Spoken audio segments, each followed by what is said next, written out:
Okay, magandang gabi po sa lahat, no, ng mga nanonood at mga students, no, for our topic today, no, sa ating online Bible School with the subject of Divine Healing Technicians. Dati na pag-aralan natin, no, yung about sa authority or kapangyarihan ibinigay ng Panginoong Hesus sa atin, at ngayon itatackle natin, no, or sa section 5 ng ating DHT, yung whose faith. No, nakaraang linggo ating napag-aralan, no, the three kinds of healing. Tatlong uri ng pagpapagaling, na itinuro sa atin ng ating Panginoong Hesus, no, when he was here on earth, no, before he was ascended into heaven. Si Lord sa salita ng Diyos sa Bible nagturo sa atin na may tatlong uri ng pagpapagaling, no? Yung isa doon is get healed by someone else's faith. Sa magitan ng kanilang mga pananampalataya ng iba nating mga kapatiran is ma-achieve natin yung physical healing if they will pray for us, no? The second one was get healed by yourself or get healed by your own faith. Get healed by your faith, no? Kung ikaw mismo yung may karamdaman is ikaw yung ikaw yung magdadasal para sa iyong sarili for you to achieve your physical healing. At meron ding yung pangatlo is get someone else healed by your faith. Kung saan sa yung iba nating mga kapatiran, no, mostly, no, ito yung ina-apply pag may makikita silang ibang mga kapatid na may mga karamdaman, is anong ginagawa? They are praying for that person who was ill, no? Yung mga taong may mga karamdaman, no? Kasi sabi ng Panginoong Hesus, heal and preach the gospel, no? Dapat ating papagalingin sa magitan ng banal na espiritu o kapangyarihang binigay sa atin ng Diyos, yung iba nating mga kapatid, no? Kapatid sa pamilya, no? Kapatid sa Panginoon, our neighbors, mga kapatid natin, no, sa Panginoong Hesus, no? Tulad ng sinabi din sa James chapter 5 verse 13 to 20, is any among you afflicted? Let him pray. Is any merry? Let him sing psalms. Is any sick among you? Let him call for the elders of the church and let them pray over him, anointing him with oil in the name of the Lord, and the prayer of faith shall save the sick, and the Lord shall raise him up. And if he have committed sins, they shall be forgiven. No? Dito natin makikita, no, sa salita ng Diyos sa libro ng Santiago, kung saan sinabi ng apostol na Santiago, no, meron ba sa iyong nababalisa, no, or may mga problema, no, let him pray, no, magdasal siya. No? Meron ba sa iyong masaya? Let him sing psalms, no? Aawit siya ng mga papuri sa Diyos. Tapos yung pangatlo, meron ba sa inyong may sakit? No? Anong sabi? Let him call for the elders of the church, no? Magpatawag siya ng mga kapatiran or mga elders, no, sa iglesia, sa church. Ang sabi dito, and let them pray over him. Kung saan yung mga kapatiran na dumadalaw sa mga may sakit na pinatawag, pastors, iba pa, deacons, no, mga pinagkakatiwalaan sa iglesia, dapat daw ipagdasal itong may sakit. Anointing him with oil in the name of the Lord. No, yung iba ginagamit dito is olive oil, but sometimes kung walang mga olive oil o kung anong klaseng oil dyan, no, as a symbol of the blood of the Lord Jesus, no? Ang sabi dito, and the prayer of faith shall save the sick, and the Lord shall raise him up, and if he have committed sins, they shall be forgiven him. No? Ang ganda ng salita ng Diyos, no? Kung saan, and the prayer of faith shall save the sick, no? Yung panalangin ng mga kapatid sa iglesia is yun yung magpapagaling, no? Sa may mga taong may karamdaman, No? Hindi dito sinabi na yung kanya mismong panalangin, no? Kasi kung kanya mismong panalangin is, bakit pa siya magpapatawag ng mga elder sa church, no? Totoo naman na sometimes the Lord is healing us, no? Through our faith, but sometimes, no, ginagamit din ng Panginoong Hesus yung ibang kapatiran sa iglesia. Tulad ng sinabi ni James, ni Santiago, kung may sakit sa inyo, kung may isa dyan na may sakit sa inyo, magpatawag siya ng elder sa church. Kung saan, no, yung elder sa church mismo is, magpe-pray sa taong may sakit, no. Let them pray over him, no.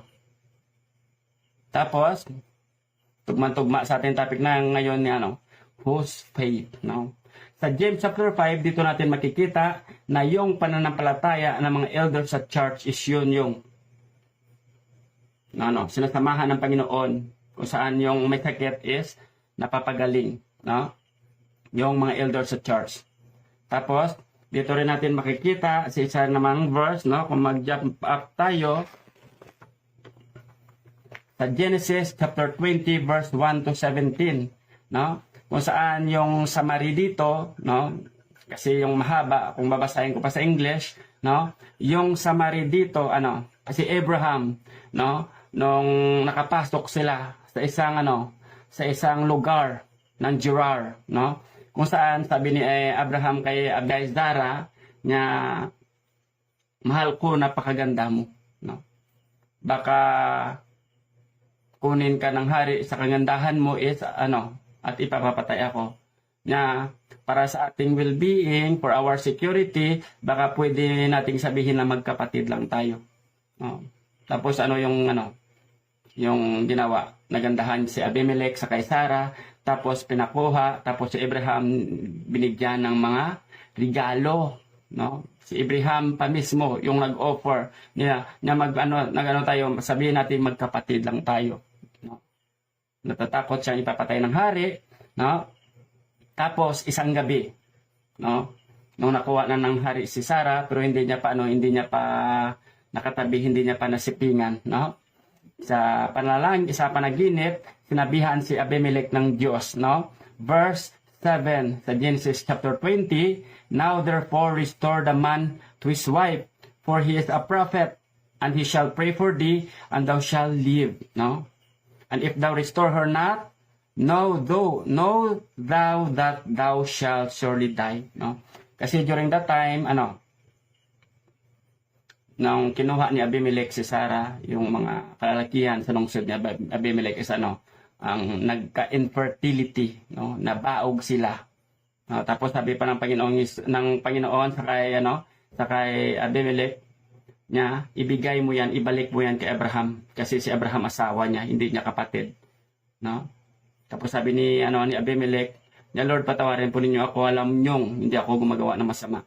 No, sabi ng Panginoon, niya kaya nga kita winarningan before ka pa magkakasala, ibalik mo na yun kay Abraham kasi asawa niya ni Abraham, no? At dito natin makikita, no?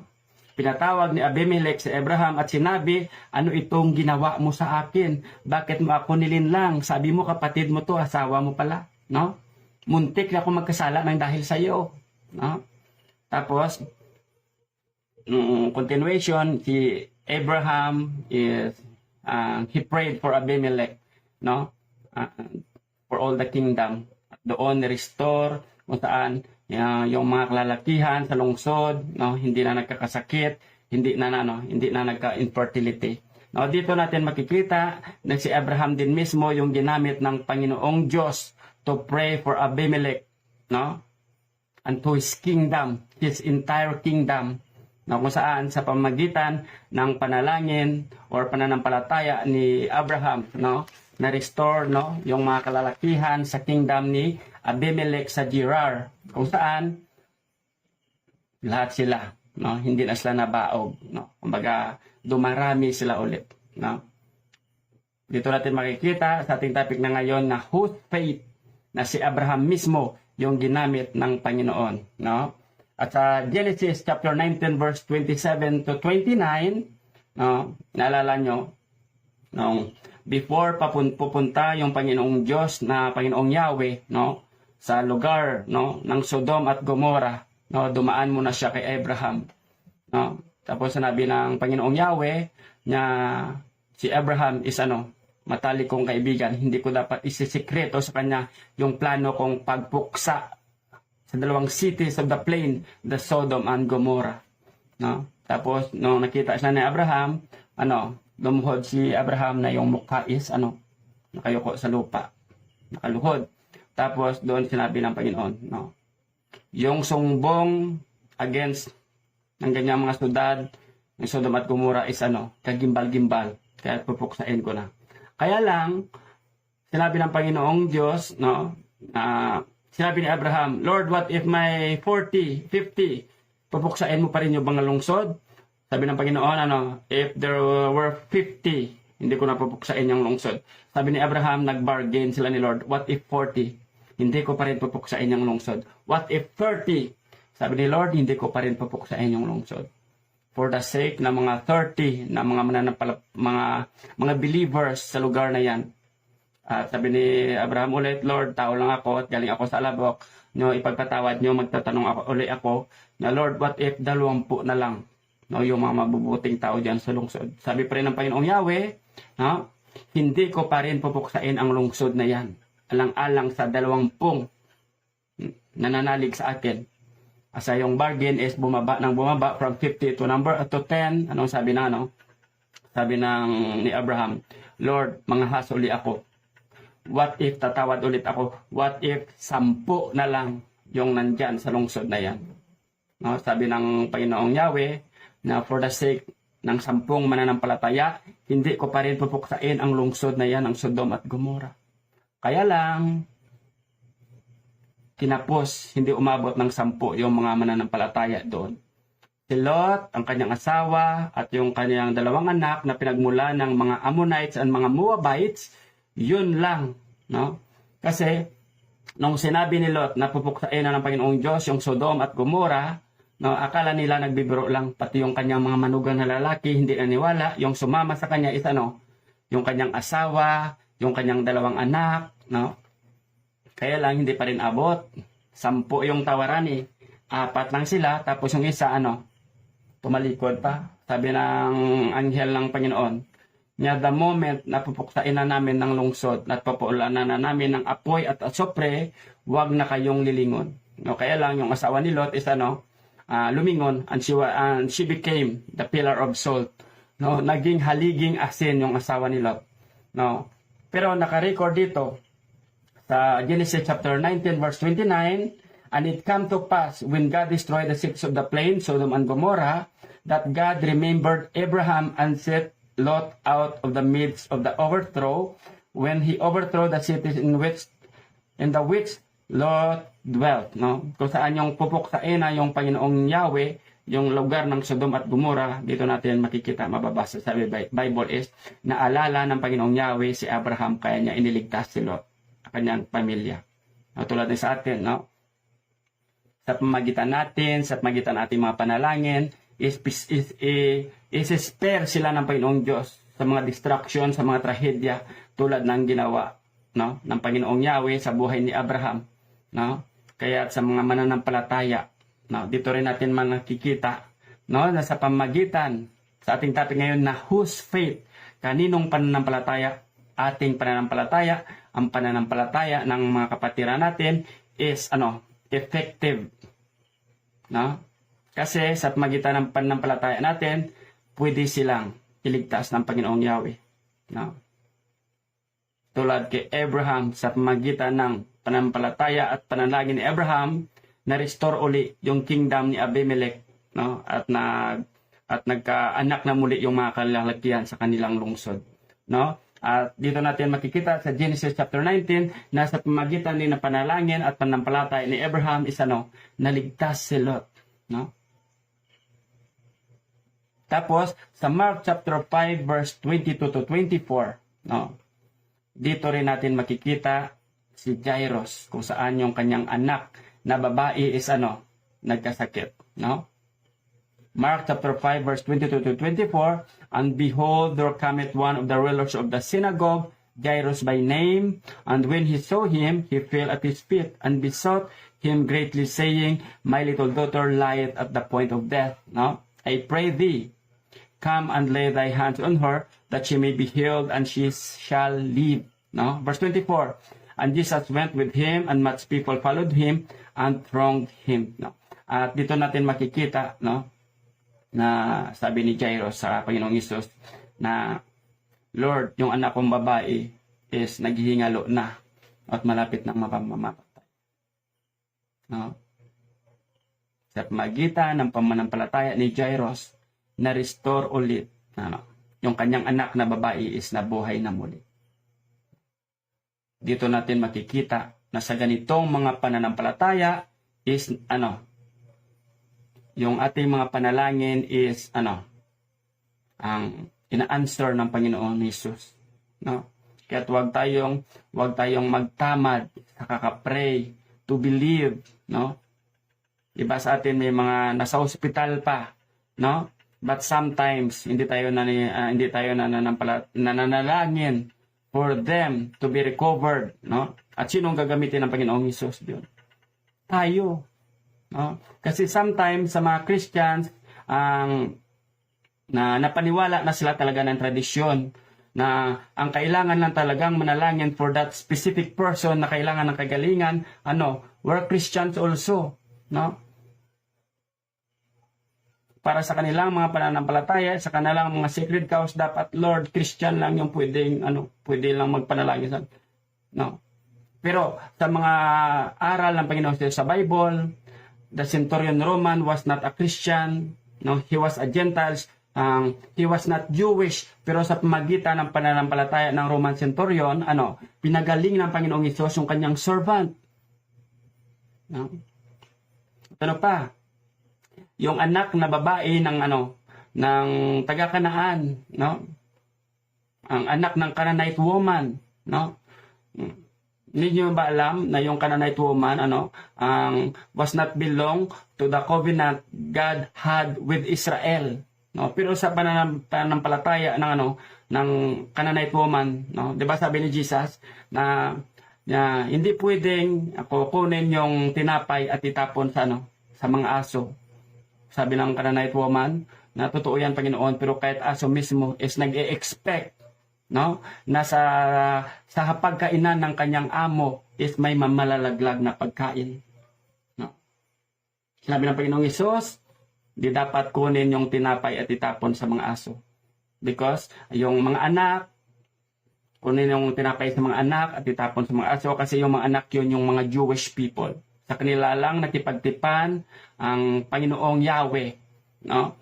But sa pananampalataya ng isang Canaanite woman who is not even a Jewish people, who is not even a Christian, is dininig pa rin ng Panginoon yung dasal niya para sa kanyang anak. Kaya tanggalin na natin, no, sa ating mga tao na sometimes nagiging fanatic na tayo no.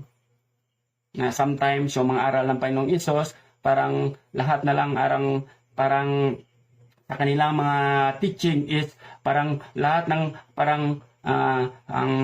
para pagalingin ka ng Panginoong Hesus, dapat ang magiging Christian ka muna. No? Pero sabi ng Panginoong Hesus, heal first, then preach the kingdom. No? Hindi tulad ng sinasabi ng ibang mga kapatiran, no, sa mga panahong ito na tatanggapin mo muna yung Panginoong Hesus para pagalingin ka niya. No? Pero sa mga ministry ni Lord Jesus, una niyang pinapagaling yung mga may sakit, tapos then He preached the kingdom. No? Because the Lord Jesus, yung pagmamahal niya sa atin is in unconditional love. No? Hindi conditional na before kita papagalingin, dapat tatanggapin mo muna ako sa iyong buhay. No? Ako naniniwala ako na yung taong talagang pinagaling, yan yung mismong lalapit sa Panginoon. No? Because naniniwala siya na pinagaling siya talaga ng Panginoon. Tapos, tulad ba, the moment we get born again, no? His kindness leads us to repent. Yung tawag nito, yung pagmamahal sa atin, yung kabutihan sa atin ng Panginoong Hesus, yun yung naglilid sa atin, nagtuturo sa atin, no? How to walk in obedience sa kanyang mga salita. No? Tapos dito rin natin makikita, no? Sa next natin na verse, topic natin ngayon, na whose faith, no? Kaninong pananampalataya? The widow of Nain, no? Nung papunta na yung yung Panginoong Hesus sa isang lugar, no? May dumaan na funeral, libing, at nabagabag yung Panginoong Hesus. He had compassion on her, no? Sa babaeng namatayan ng anak. Sa Luke chapter 7 verse 11 to 16, the widow of Nain's son, kung saan ililibing na yung anak ng widow na taga Nain, tapos nabagabag yung Panginoong Hesus, no? Tapos sa verse 14, hinipo ng Panginoong Hesus, hinawakan niya yung kabaong, which supposed to be bawal sa mga Nazarite. Tulad na sinabi sa kanta, niyakap mo ako sa aking karumihan. Totoo yun. Dahil the moment na nakita ng Panginoong Hesus yung ina na namatayan, he had compassion in her heart. No? Nabagabag siya, naawa siya sa nanay na namatayan. Tapos, hinawakan yung kabaong at sinabi, young man, arise. No? And he that was dead sat up and began to speak, and he delivered him to his mother. No, tapos nang sinabi, no, sa iba niya translation sa Bible na Ilonggo, nonoy bangon, no? Or tuto, gumising ka. No? Sa pamagitan rin ng pananampalataya ng Panginoong Hesus, na pwede yang mapagaling sa pamagitan ng kapangyarihan ng Banal na Espiritu, gumaling yung anak na sana, which is supposed to be ibuburol na lang, no? Dito natin makikita na sa mga ganong mga different situations in the Bible na sa magitan ng ating mananampalataya, tulad ng ating topic na ngayon nga, whose faith, pwede silang pagalingin ng Panginoong Hesus sa magitan ng ating mga pananampalataya. No? Kaya i-abolish na natin yung mga katuruan na before kayo pagalingin ng Panginoon, dapat magiging Christian muna kayo. Because nung nagbasa ako ng Bible, hindi naman talaga yan yung situation. Una silang pinagaling ng Panginoong Hesus. Tulad nung yung lalaking Gadareno, no? Yung naninirahan sa mga kuweba, no? Sa mga sementeryo, no? Na walang may makadadaan doon. It's because sinasaktan niya yung mga taong, no? Na dumaraan doon. But the moment na pinagaling siya ng Panginoong Hesus, anong sabi ng Gadarin, yung taong Gadarino? Sabi niya, taong taga-Gadara, anong sabi niya? Lord, pahintulutan po ninyo akong sumama sa inyo. Sabi ng Panginoong Hesus, no, umuwi ka na sa iyong pamilya at ikwento mo sa kanila yung kabutihang ginawa sa iyo ng Panginoon, kung paano kanya pinagaling, kung paano ka pinagaling ng Diyos. No? Dito natin makikita na una muna silang pinapagaling ng Panginoong Hesus, then they preach the kingdom. Kasi naniniwala ako, no, na pag ating na-experience sa ating mga buhay yung tunay na kagalingan, kahit pagbawalan pa tayo ng mga tao na ipangaral yung salita ng Diyos, is hindi pa rin tayo papipigil. Tulad ng nangyari kay Peter, no? Kung saan, after the resurrection of the Lord Jesus Christ, kung saan sa mga himalang ginawa ng Panginoon sa magitan ng mga disipulo, no? Tulad nung nanlilimos, no? Sa templo, sa portiko ni Solomon, no? Anong sinabi ni Pedro sa nanlilimos? He was expecting him na si Peter may bibigay sa kanya. Anong sabi ni Peter? Silver and gold have I none, but faith in the name of Jesus. No? Tapos, yung pinatawag na sila ni Peter, no, na mga priest, no, at saka pinagbawalan silang mangaral sa magitan ng pangalan ng Panginoong Hesus. Ano sabi ni Peter? Kayo nang balang umusga kung anong nararapat. Anong sabi niya? Acts chapter 5, no?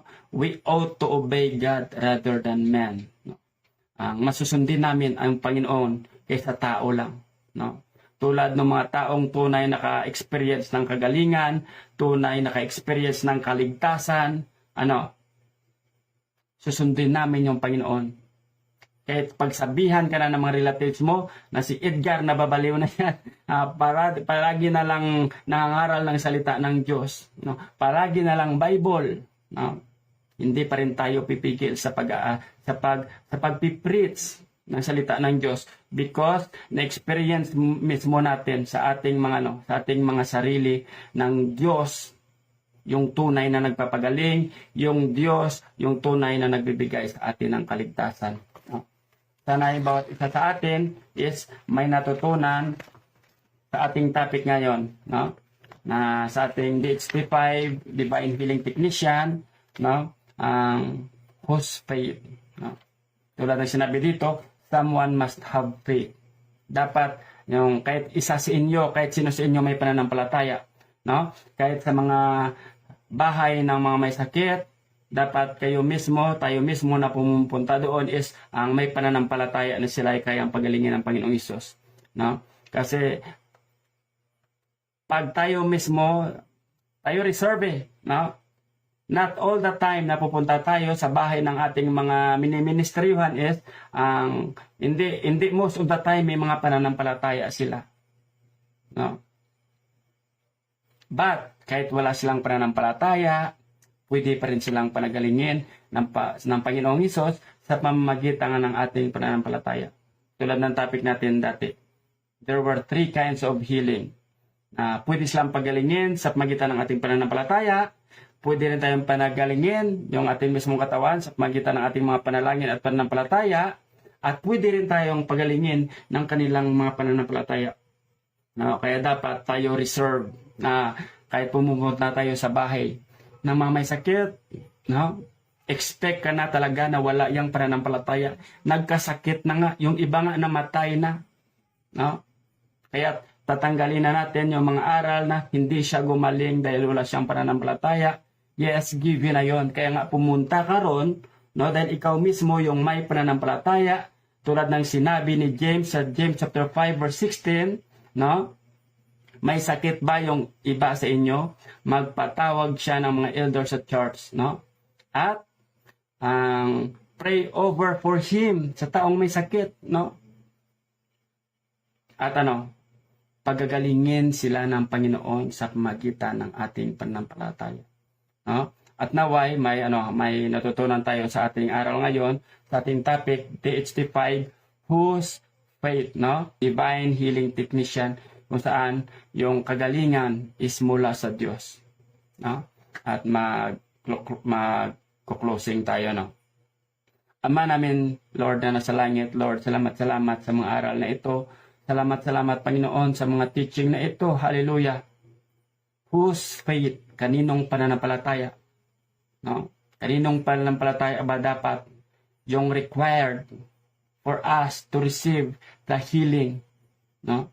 At salamat na sa mga aral na ito is nagkaka-benefit kami, no? Tulad ng aral sa Genesis 19, sa pamagitan ng pananampalataya ni Abraham, naligtas si Lot at yung kanyang 2 anak. Sa pamagitan ng pananampalataya at panalangin ni Abraham, na-restore yung kingdom ni Abimelech at nagkaanak na muli yung mga kalalakihan sa ganoong lungsod, no? Sa pamagitan ng pananampalataya ng Canaanite woman, gumaling yung kanyang anak na babae. At sa pamagitan ng pananampalataya ni Jairus, gumaling din yung kanyang anak na babae. Lord, salamat sa mga aral na ito. And we believe na ma-experience namin yung mga kagalingan tulad nito, Lord, dahil isa kami sa pwede mong gamitin to pray over for them that is need of healing. Lord, tulad ng sinabi sa Bible, you healed them all. Lord, pinagaling mo silang lahat. Salamat na patuloy mong tinatanggal sa aming mga isip na hindi yan gumaling kasi walang pananampalataya. Lord, given na nga na nagkasakit sila because of their unbelief. At Lord, okay lang kung sila mismong walang pananampalataya, but Lord, hindi pwedeng kami na nagmi-minister ng salita mo is walang pananampalataya. Napaka-imposible, Lord. Hallelujah. Kung kami mismo, yung mga ministers, mga pastors, preachers is walang pananampalataya. Lord, increase our faith. Hallelujah. Lord, salamat. Kahit sa mga kapatid na nakikinig sa mga aral na ito, Lord, we lift them up sa iyo sa aming mga panalangin. Lord, sa ulit, binabalik namin sa iyo ang papurit pagsamba sa pangalan ng Ama, ng Anak, at ng Espiritu Santo sa pangalan ng aming Panginoong Hesus. Amen.